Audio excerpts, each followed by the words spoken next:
Good morning, everybody. Welcome to our local government Hispanic Network webinar on bridging the gap, how AI can make government services more accessible for all communities. My name is Marcus Steele. I serve as the LGHN president. I also serve the city of Scottsdale, Arizona as a division finance manager. And I'm really happy to be talking this morning with some representatives from all over the country.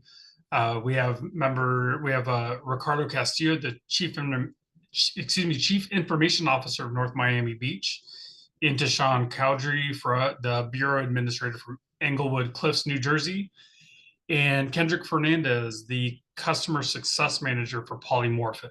Polymorphic is Kendrick will talk a little bit more about the services they provide, but they are a leading sponsor of LGHN. Couldn't be happier to be partnering with Polymorphic, especially on this webinar. But as we move forward into AI and how it can be useful all over the local government profession. Uh, we are recording this session. So thank you to everybody joining us live, and thank you to everybody who is joining us after today on broadcast format. What we're going to do today, what we're going to talk about, we're going to hear about local government case studies, challenges, how the folks on the panel recognize those challenges, and then utilize AI to provide better customer service, explore AI solutions to improve communications to our residents and throughputs. And we're going to have a moderated conversation with our panelists. I would be happy to entertain any questions in the chat that you may have as the conversation progresses.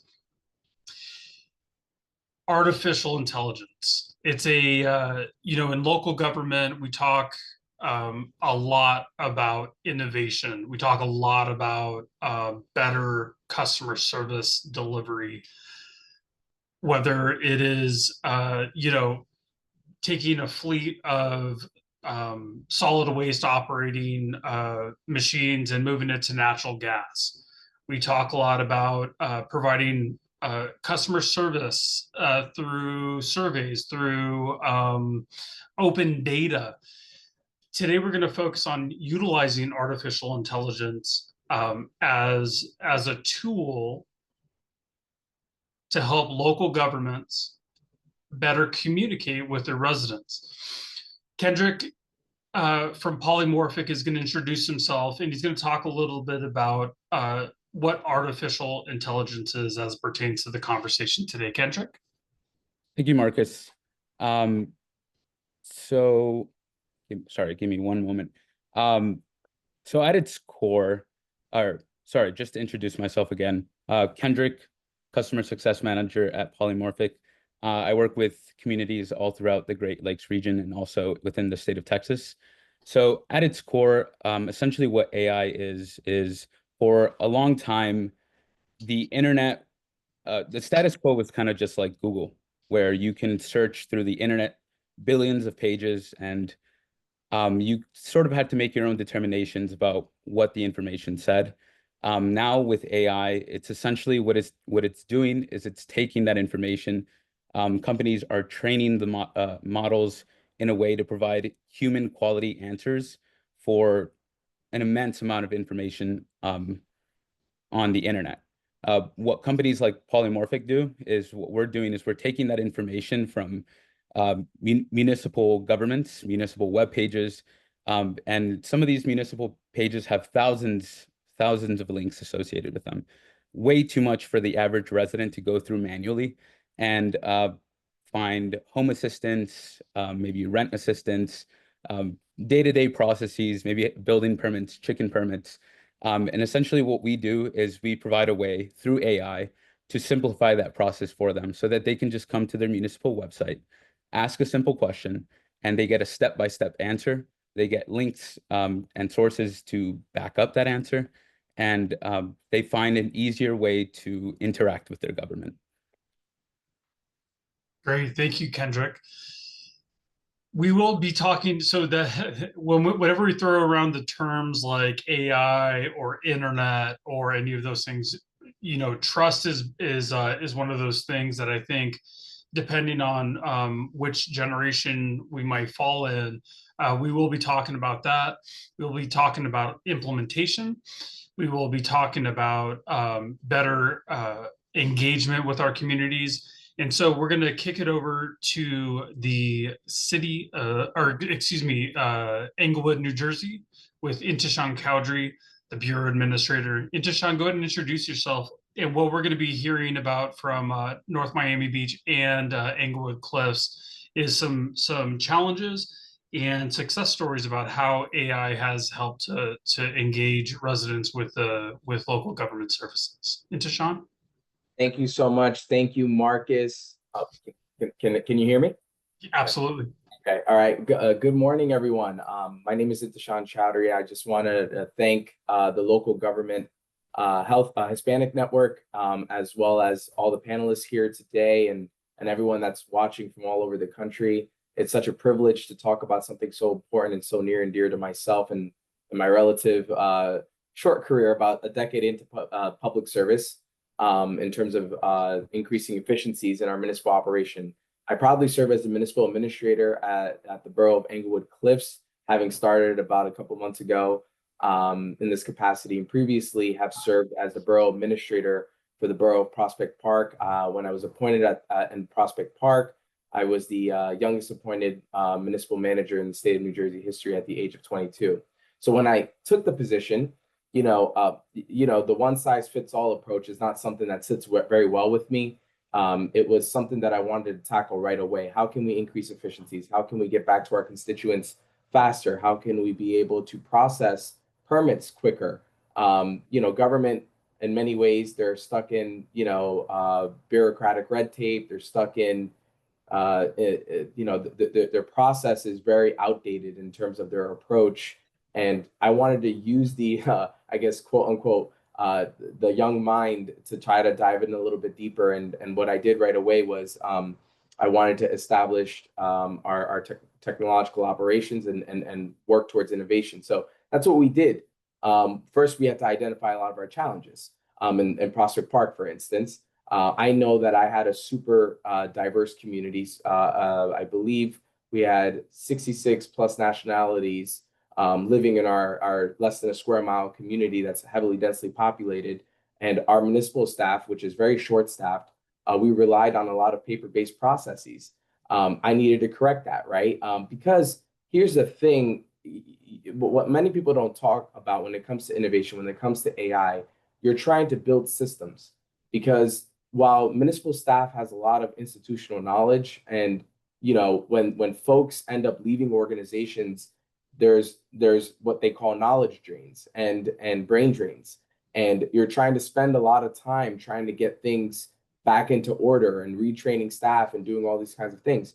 When you do things like a public-private partnership, like we did in our small community, with respect to our smaller budget, in order to achieve innovation, what we were able to do was accomplish what we needed to do in terms of innovation and improving efficiencies, democratizing access to information, so on and so forth. But more importantly, and above all, we were able to build systems, that were able to outlast transitions. Now I'm no longer there in Borough Prospect Park, but they have this system there. They're able to keep historical information. They're able to still support the community and the residents as well as the staff in order to keep things moving along. So, we have a search chat there on the Prospect Park website that sits on our website, but it also sits on our mobile app. And we're able to interact with our residents in order to answer questions frequently, or frequently answer questions. And we're able to reduce paper-based processes upwards to 60%.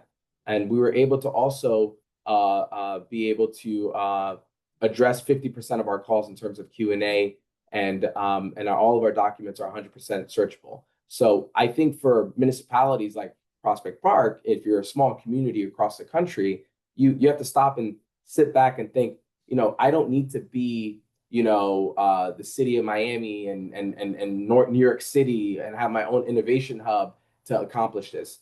What we did is we did a public-private partnership. We were able to have our systems built by, the team at Polymorphic, for instance, and I encourage everyone to do their research.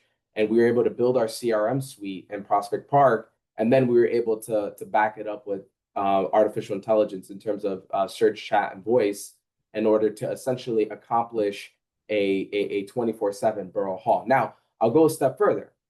Everything's a domino effect in municipal government, right? So when you do stuff like this, then you get creative. I have a small staff. I need to create essentially incentives for them to do certain things in a creative way to retain the talent that I do have. So by backing them up with technology that makes them handle a lot of mundane tasks, I'm able to now get creative because I have a 24/7 borough hall that I could roll out a 4-day work week. I could do certain perks from an HR perspective that can further support my staff in order to do what they need to do on a day-to-day basis. And so technology kind of, if you can't look at it in a narrow tunnel vision, right? You got to be able to look at it in terms of the greater organization. You have to start treating technology and artificial intelligence the way you start paving your roads, the way you start, addressing community issues from open space to, flooding, flood mitigation, things of that nature. Like you have to treat it like that because that is where it is in terms of addressing it in your budget and procuring it the right way, but also at the same time, making sure your staff is properly equipped and they buy into embracing technology. Next slide, please. And now I also serve as an internal management consultant in the city of Englewood. And what we did over here was pretty cool. So we took it a step further. So we did pretty much the same thing where we had an AI search and chat and voice feature in the city of Englewood, and it's a much bigger municipality. But and the communities, the makeup of the community is quite identical to Prospect Park. But we had an issue in one of our departments, right? We had a 70% error rate, for instance, in our permitting processes, and no fault of the municipal staff.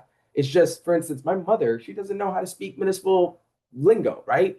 If she goes to Ricardo or Marcus and starts talking to them, or trying to ask questions, and they're spitting back information, she's picking up from square one, but she doesn't know, what a noise ordinance is or an easement and all of these other things. Or, you'd be surprised how many people struggle with digesting that information when we talk about the concept of democratizing access to information in 2 clicks or less.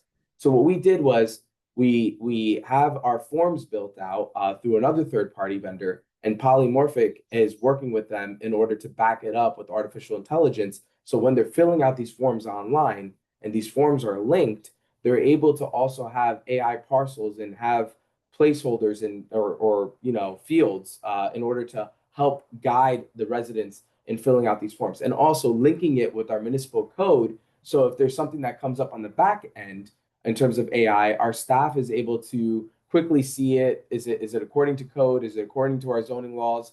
Things of that nature to give our staff a running head start. So we're reducing 70% of our error rate that the public has been experiencing. And that, again, let's talk about domino effect, right?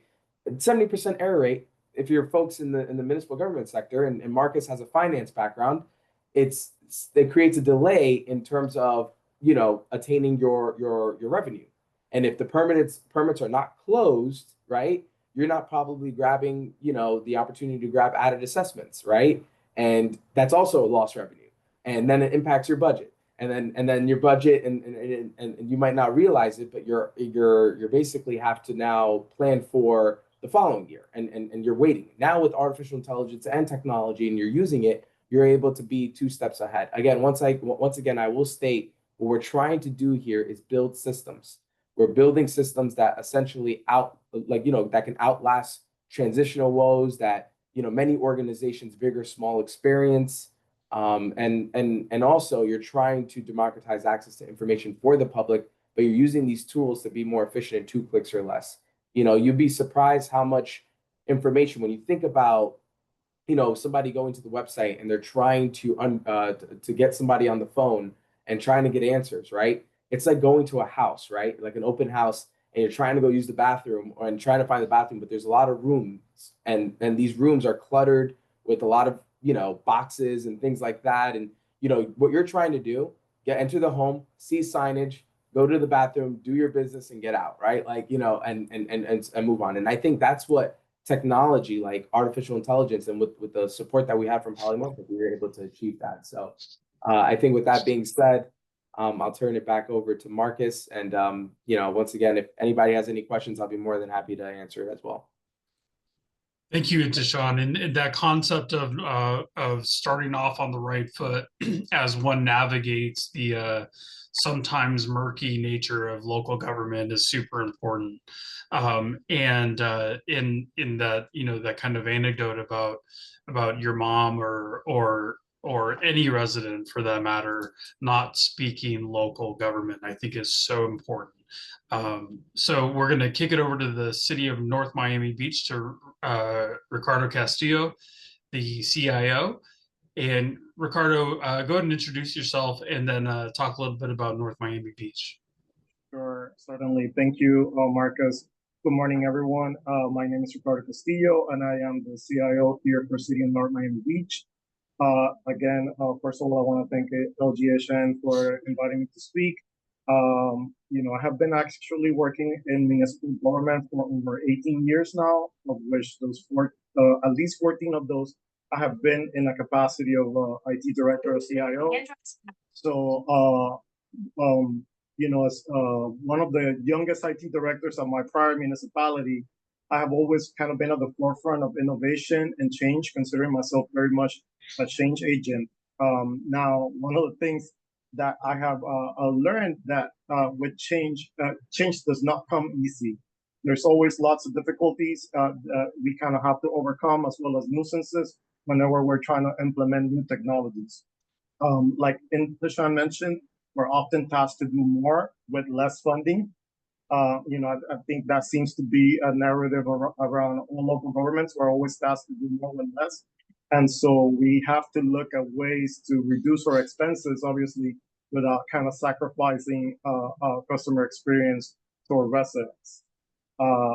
So I think that's why, you know, I was excited to speak about this topic, because AI is a great tool at achieving just that, being able to provide better service with less fees. And thank you for stopping the slide. I was going to say next slide.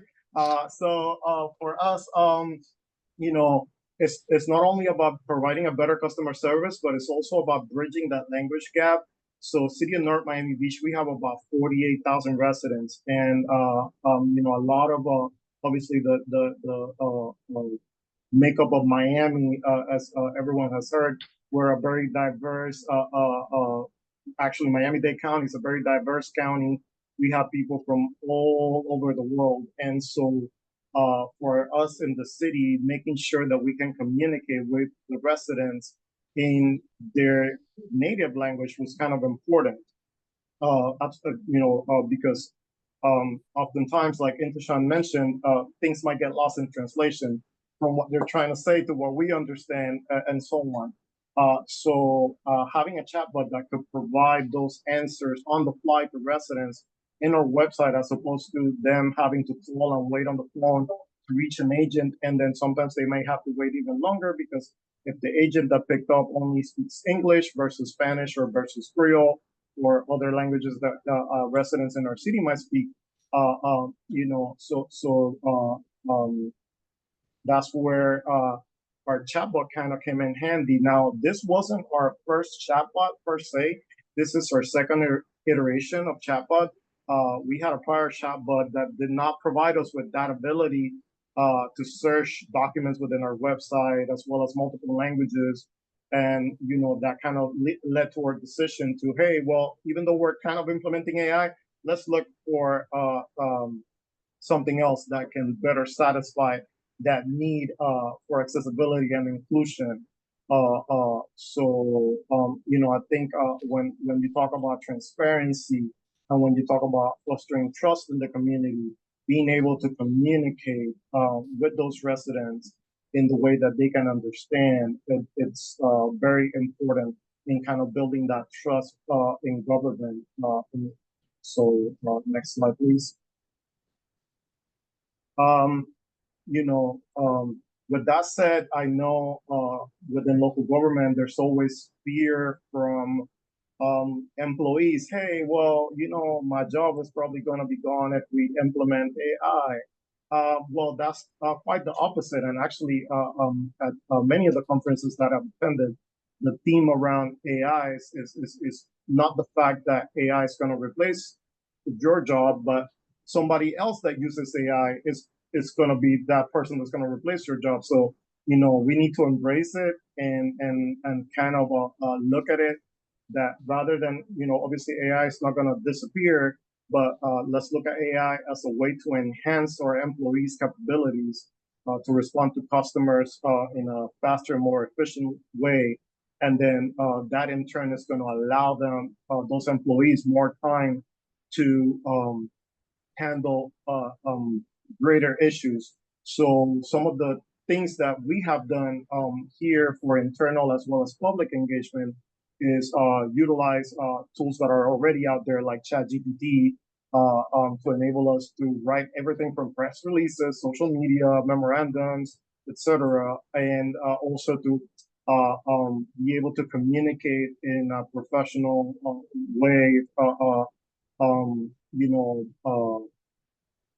By having the AI prepare the responses. And obviously, there's still human intervention. You have to review, you have to make sure it makes sense, all those things. And we are actively exploring more ways within my city to utilize AI. One of those is we just implemented our AI note-taking assistant for all of our department heads that actually allows us to capture information from the meetings or committee discussions, ensuring that official records are kept, ensuring that we capture all those after action items and things that need to be discussed. That way we're being more efficient when we have our meetings, we're also being able to follow through. So I think those are just some of the ways, obviously, we continue to search for more tools. It's like the never ending, because just as you think you've seen it all, there's more tools available out there.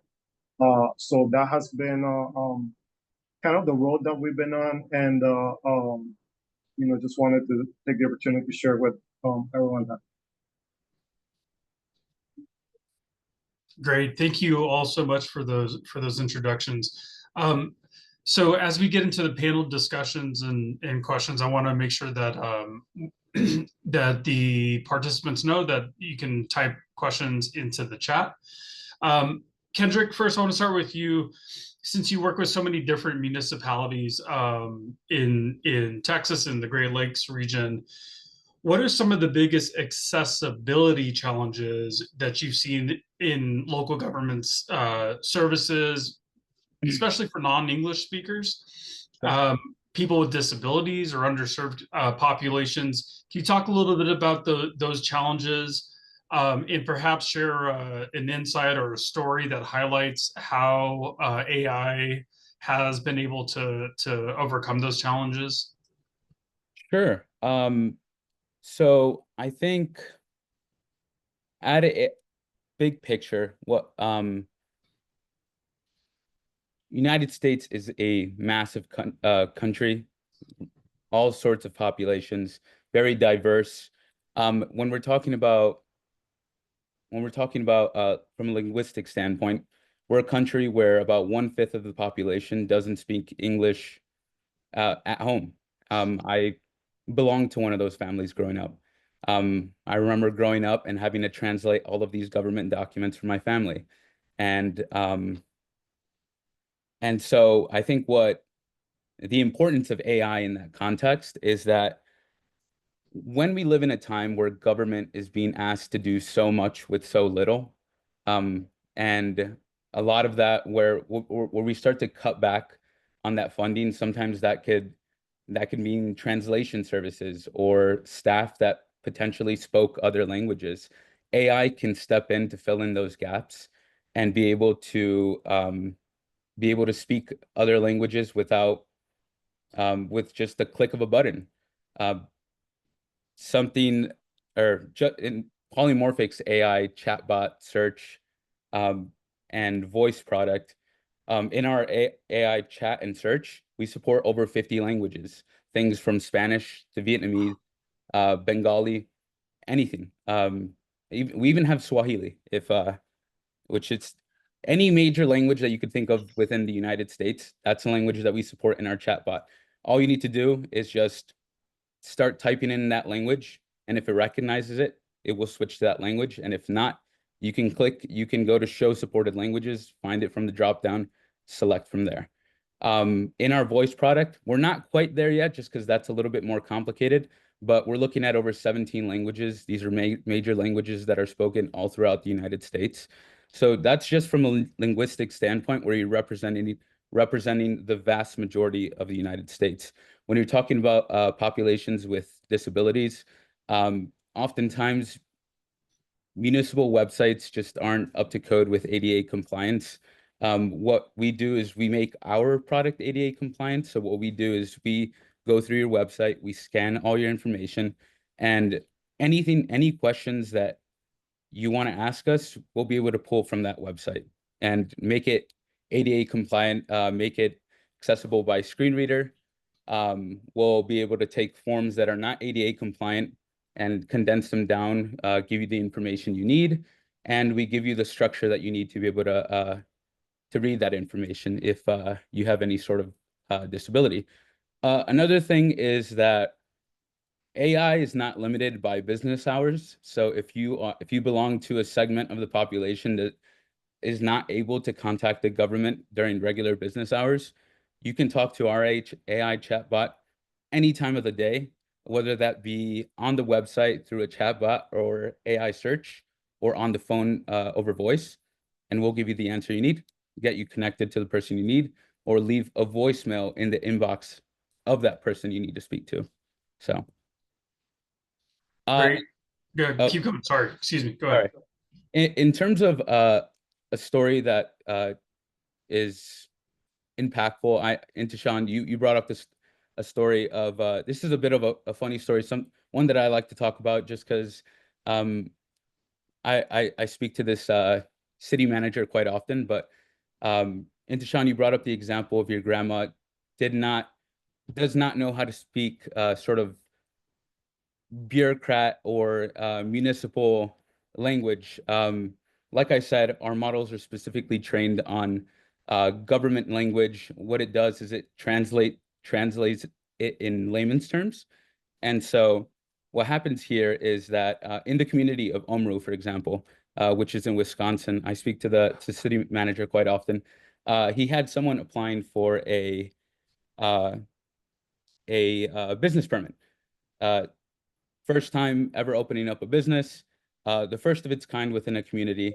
The chatbot was able to give it step by step how to open up that business, the documentation he needed. He applied for that permit. Everything went well. A couple months later, through the chatbot, he was able to file an expansion to open up a kitchen within that. The first permit was for a wine bar.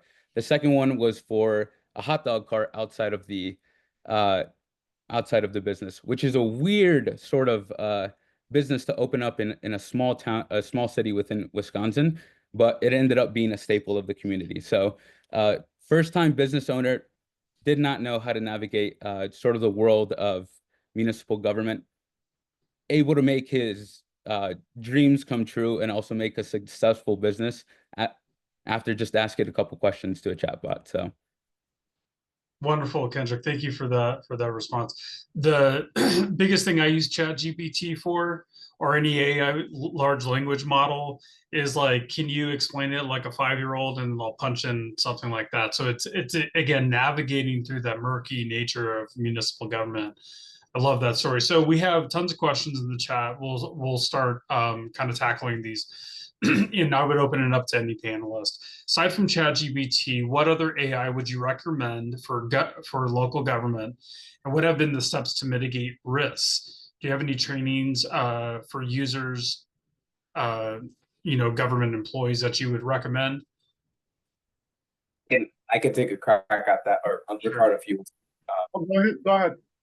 So I know ChatGPT was talked about. Before I get into my answer, I did want to just mention to fellow, if you're a municipal manager or department head in a local government, there is a tool that a fellow colleague of ours in Florida actually rolled out. It's a city manager AI assistant tool that's for internal operations to help digest information a little bit better. I use it all the time to do a lot of different things. It's right on ChatGPT. You actually can customize your own assistant if you want. And this person took his name is Brent Hines in Lake Alfred, Florida. He created this for everybody. It's free of use, and you can go ahead and ask it all kinds of questions, and it'll be able to do what it needs to do. As far as the other recommendations that I have, luckily, when you have good relationships with different people like Polymorphic, they give you a little bit more insight on certain things. I use, when it comes to spreadsheets and data analysis, I use Julius AI. I have used Claude as well. A lot of these things, they do different things in terms of what you're trying to do. Like I use Gamma AI for PowerPoint presentations, to knock things out a little bit quicker. But in terms of policies, we do have internal policies and procedures that mirrors what our JIF would like us to do when it comes to this type of stuff. And we're part of the New Jersey CyberMel. And basically they work closely with our IT folks. And we have, bi-monthly department head meetings, and we're able to also roll these trainings out so everybody understands what are the risks, how to mitigate the risks, what kind of information do you ask when you do these prompts. I do these trainings myself. But we roll it out. We follow pretty much, we have certain standards, and the New Jersey CyberMel, they kind of work closely with I believe the AI Innovation Hub that's out of Princeton University. And we that's what we model. So I do encourage having your own internal policies, but your state actually might have things in general already in play that you could just easily bounce off of. Ricardo, I think Ricardo's going to add something as well. So for us, obviously the main thing, like Intishan said, is making sure that we have a policy. We do. We're going to start doing internal training by the IT department and some of these tools, because we are in some cases utilizing free tools like ChatGPT. So we don't. Most people that utilize ChatGPT within the organization, they don't have a paid account. That is not something that the city has embraced in a policy, whether we can use, the purchasing part to pay for it. However, for the other one that we're using for Read AI, which is for taking notes, that was something that was instituted, and then all of the different department heads got it, and is paid for by the IT department. So, as a method to providing those departments with that tool for taking the notes and so on. The biggest thing is having a clear policy, having people understand that while it is okay to utilize it, you should not feed any kind of confidential, even though I know that sounds crazy because local government, we have very public laws, but still don't feed it any personnel information or use it for personnel type of decisions. It's okay to, hey, put in something in there and say, rewrite this for me, or look at this 3 emails and give me a summary and prepare a memo for me. That is okay. But, not, hey, should I, fire this employee based on these emails that they sent, type of thing. So I think it has to be clear what we're using it for. We're obviously trying to utilize it as a tool to better communicate, not only internally, but externally. But, just kind of make sure that as you try to move into some of these tools, and a lot of them are actually free, that you have, that policy clear, that there should be no confidential type of information or kind of personnel decisions be made off of this. And the one that I always tell all of my users, verify. Don't just assume the AI is right. Whatever it is that you ask it to do, kind of verify, and trust but verify is my motto. So yeah, that's what I have. Wonderful. Thank you very much. Marcus, So I just want to add Yeah, please. one quick comment for on the if you're using the in terms of the accessibility side on the public, like if you're thinking about using vendors like Polymorphic or whatever, what have you, in order to democratize access to information, in order for people to fill out permits and do what they have to do, and just asking questions. This is what I will tell you if you're worried about security. And this is why I tell a lot of my colleagues here in New Jersey, it's open source data, right? Like pretty much these vendors or these services, they're taking information you already have that's available in the World Wide Web, in your website, third-party links, like you have a rec portal, you have, your tax portal, you have things already sitting there, and they're basically synthesizing this and basically making it a consumable in terms of 2 clicks or less in natural born language. So don't put something on your website like that you don't want on there. So just that's on the public side. That's important to note on that as well, because what we were talking a lot about was internal use for staff, but for if you're worried about the public getting their hands on something, and one thing that I was able to quickly identify when I did bring in Polymorphic, and I'm sure Ricardo probably experienced the same way, they were able to identify a lot of dead pages, dead links. It's like, whoa, where is this information coming from? So I immediately go to my website hosting vendor and my IT vendor, and I'm able to address a lot of these things, because it's like the AI is picking up all of these things that I thought I killed all these pages on my website, and we have to get to work. So it's just a little bit of a tidbit there. Sorry about that, Marcus. No, go ahead. Yeah. Thank you. Thank you for those answers. So Jane DeSessa, virtual hugs, Jane. I work for a very small organization. What are estimated costs for the purchase and implementation of programs related to AI? So I guess I'll take that. Like we mentioned, there are a lot of free tools that you can utilize. So literally, it all depends on what you're trying to do. I know for us, Read AI, for 20 directors, it was less than $3,000 a year. ChatGPT, if you do decide to get a paid account, it's like $20 a month, per person. The only kind of difficulty that you might encounter with that is that you can't really purchase data in bulk or through like one of the normal resellers that cities will utilize, like CDW, SHI, Carousel, those guys, because you have to kind of go on their website and sign up for the paid account yourself. So that might be the bigger challenge. That's why we decided, hey, we'll let people use the free account. Just here are the parameters. Here's what you should not feed it.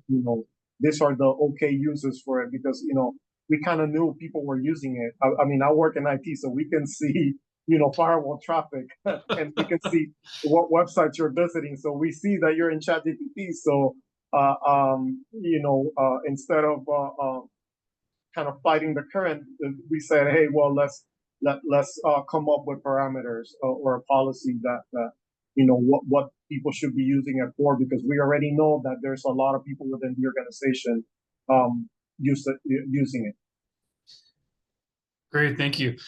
So this is kind of a tough question, and maybe just a little bit outside, but it is an important one, especially in Arizona and California and other kind of water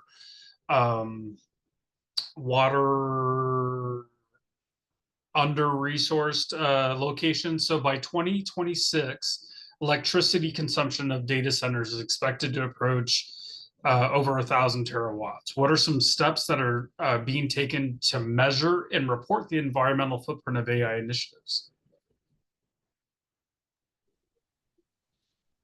Well, we do have a water plant, and I know we're looking at different AI tools that we can utilize.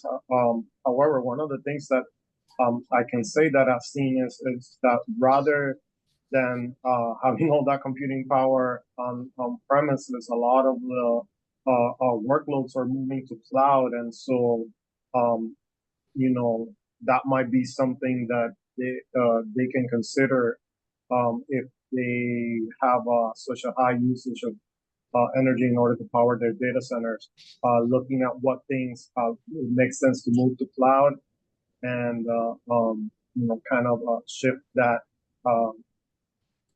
resource there.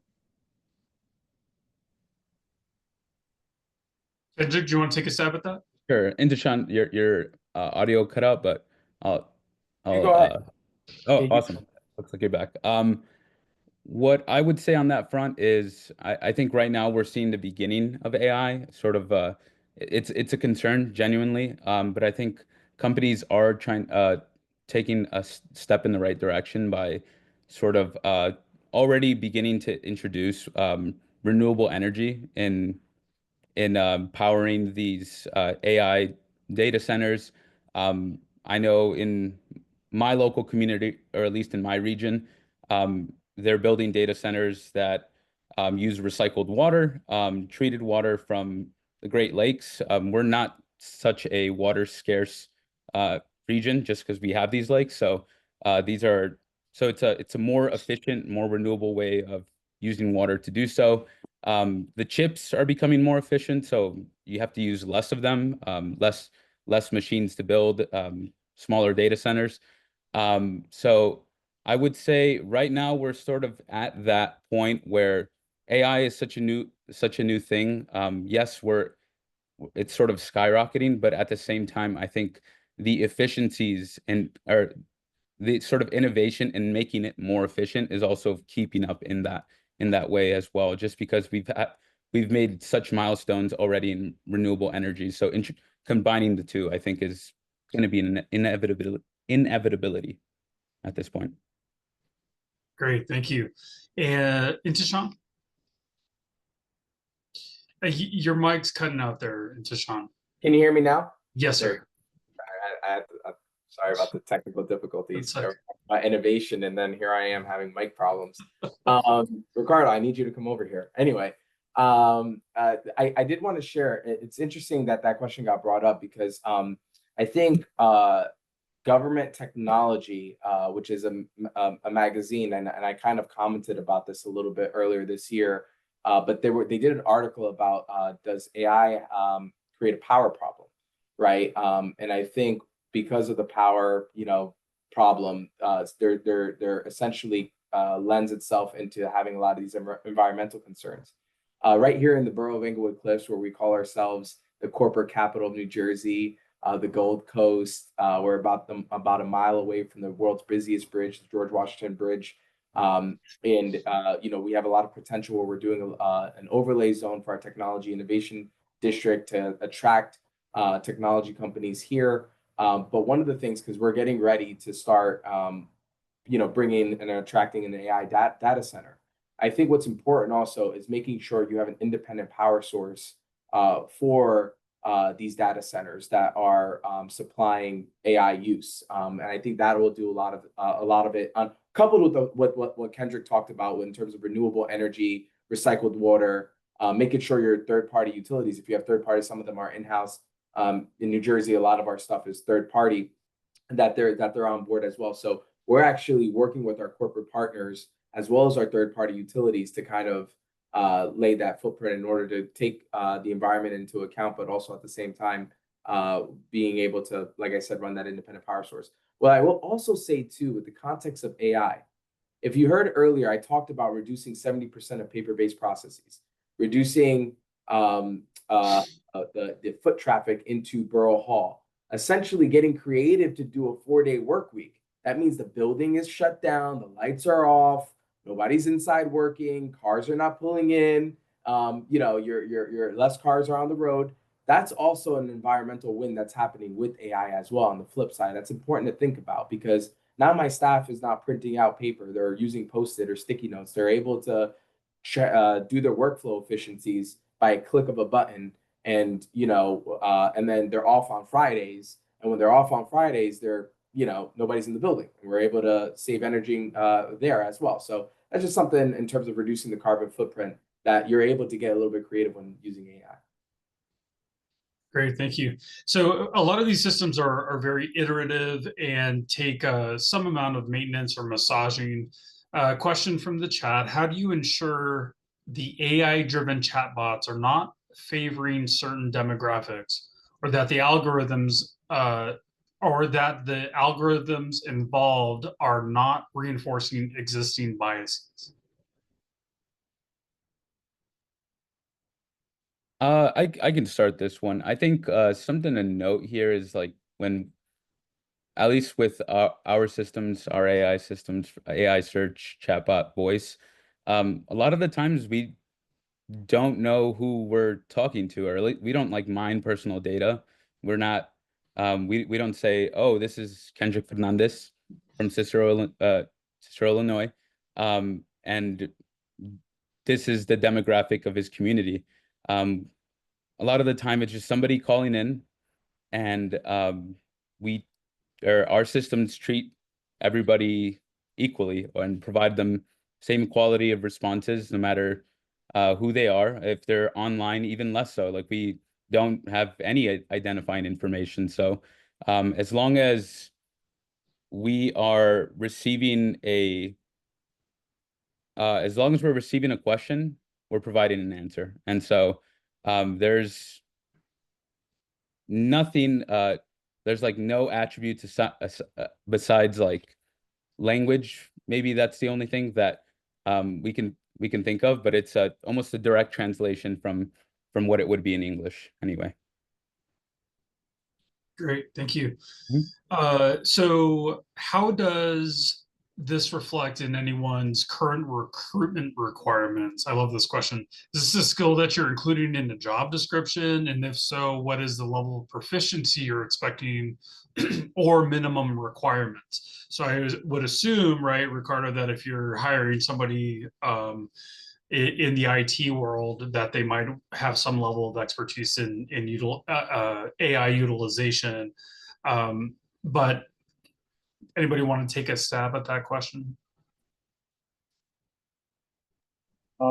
Sure, that's something that we have been looking at, especially in the IT jobs. But I think it's something that as we start deploying or implementing more of this AI tools, that is going to have to be something that we look at company wide. Similar to not in my current employer, but on my prior employer, employees who were applying for administrative positions, they had to do, like a typing test and all this type of things. If they'll get to a point where we'll have to implement something or minimum requirements. I think the other thing too, though, is pretty much, obviously, I don't know, I don't work at a school, but I would assume that anyone graduating within the last 2 to 3 years has been exposed to AI in some sort of degree. So kind of bringing that young workforce and allowing them to come into local government and gain experience is also a good way to ensuring that the individuals that we hire are going to have those skills. Great. Thank you. So we have about 12 minutes left, and I know that each one of you are probably going to want to take a stab at this question. It sounds like a tee up for your guys' pitch today. AI softwares are blocked for the county in which this person works. You can obtain permissions to use them by taking a course. However, overall use of AI seems to be generally discouraged. The claim is that AI might cause breaches of confidential, sensitive information. Are the systems in place to ensure to the administrator that it is unlikely to occur? So again, overcoming not only and prior to getting involved with this panel discussion this morning, we were thinking generally, I was thinking generally about the trust from the community, but there's a large internal trust barrier here that needs to be overcome. So how would you respond to that question of just a general sort of distrust or not necessarily favorable outlook at AI? I'll take a stab at it. I mean, as with anything, obviously you have to kind of have that trust with the employees, similar to other things like, for example, so in the state of Florida, we have a cybersecurity mandate from the governor that states that employees must complete cybersecurity training within X number of days of being hired, and then annually thereafter. We kind of provide those tools, provide the training platforms, but it's still upon the employee to kind of complete those, and us as the employer to kind of trust that they're doing that. Similar to cyber, we could have systems in place to monitor. However, there's still probably it could still happen that somebody is going to feed that confidential information in there. Or, similar to cyber, there's also the chance that somebody's going to click on a link and it's going to get ransomware to the whole organization. So, you have to have that trust, and then you also have to be, I think, kind of hold people accountable. Like if we do come across someone that did something that they were not supposed to do, then you follow the proper procedures, with your HR department to kind of I guess write up that employer, whatever the case may be, for a violation of putting confidential information up.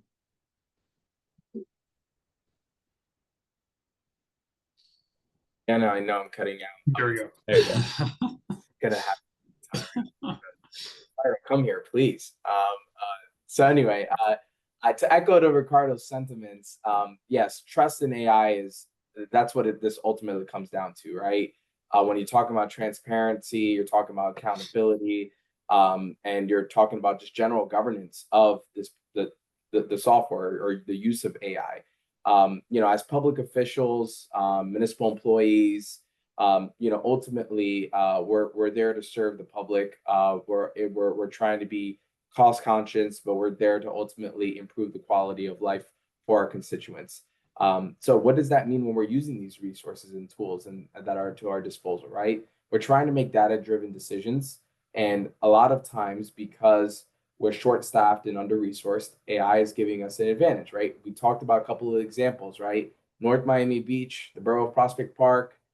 These towns are not as big as these conglomerates that have large budgets and large departments.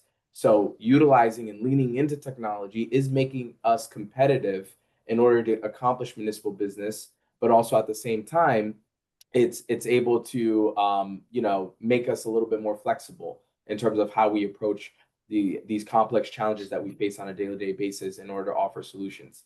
But what do we need to do? We need to build clear guardrails. We talked about that today in the panel. We talked about following what your CyberMel or your joint insurance fund has outlined, what some of your state agencies or county agencies might have already relayed on and relied on, as well as maybe your municipal professional associations, right? I think ICMA has a couple things, as well as the local government Hispanic network. They have a couple of tools that are in there in terms of your colleagues already that have laid out some policies and procedures that you can adopt in terms of human resources. You have to be very transparent with the residents in terms of how their data is handled. If you're using public platforms for public services like your forms, online CRM, form suite, like in my municipalities, I use Polymorphic, as well as AI search, chat, and voice. Be transparent with them, right? How much data was accumulated? What have you done? I think the public likes to know what it's being used. It's also already open source data that's already available right now sitting on your website. All these guys in Polymorphic are doing, they're just scraping everything and making it in natural born language. I think that's very important to understand that. And it's on, Safari web, right? Because if there's a data breach, I think there's a greater concern that you might be having in terms of networks and your IT infrastructure that needs to be looked at. But these conversations need to be had with your IT team. If you're part of a GIF, double check if you're part of the CyberMel that supports these things in terms of policies and procedures and what you should do. But data breaches are a concern, but it's not something that should make you shy away from AI, right? I wrote an op-ed piece with the New Jersey League of Municipalities, how AI is not so scary after all, and what you're able to achieve on a day-to-day basis. But that's why we need to be responsible in terms of how we use it. And I think, you heard a little bit about what Kendrick and Ricardo and Marcus talked about that really encapsulates what AI can do if you use it the right way. So I hope that that answers that questions. Policy standards, setting up guardrails and making sure you do it for the right reasons, and being able to govern in terms of an accountable way, in terms of the interest of the public. Great, thank you. And before I kick it to Kendrick, I just want to say that the city of Scottsdale, kind of anticipating these concerns, set up a AI governance council that was kind of an interdepartmental approach. So it wasn't one mandate from the CIO or from the city manager. It's a consortium of folks that are considering all service delivery applications of AI from a kind of a consensus approach. Kendrick? Yeah. I just want to start off by saying I don't think the sort of hesitancy to implement AI is completely unwarranted. I know it's relatively new. There are a lot of companies out there that are popping up. It's sort of hard to determine who to trust, who to go with. I think it's a natural reaction to sort of the explosion in popularity that AI has had. With that, however, I think that the government has done a great job in sort of establishing sort of guardrails. So I'd say as you're vetting these companies, look at security certifications. Are they HIPAA compliant? Are they SOC 2 compliant? These are sort of baseline certifications that companies should be acquiring in order to engage with government. So start by looking at those. Ask questions. No company worth talking to it will be sort of hesitant to answer any one of your questions. So what model are they training on top of? Who owns the data? Does the data that you enter into the AI system feed into something else, or is it a closed environment? Things like that. Always don't be afraid to ask questions. Bring the right people into the conversation. And like Marcus was saying, there are also organizations out there that have sort of taken that initial step, built coalitions, and have developed resources, things like fact sheets. I know the Gov AI coalition has developed fact sheets, a standard line of questioning for any company that would like to engage with municipalities under that coalition. So they have to answer a set of, I think, like 20 questions, something like that, in order to begin those conversations. So look out for those types of groups, ask questions, look at security certifications. That's what I would say. Wonderful, thank you. And as we close this out, I just want to give a pitch to a couple of our LGHN in-person events that are coming up. The GFOA conference in Washington, D.C. will be there. LGHN Illinois chapter conference in Evanston, Illinois on September 19th. LGHN Central Texas chapter conference in San Marcos, Texas on October 3rd. And then my favorite night of the year, and I genuinely mean that, the LGHN dinner at the ICMA conference every year on that Sunday in Ybor City, Florida. Tickets are available for that. It will sell out, so please find us there.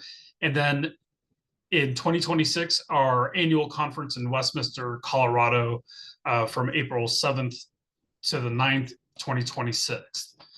I want to give a very tremendous thank you, not only to our panelists, but to Polymorphic for their leadership in this space.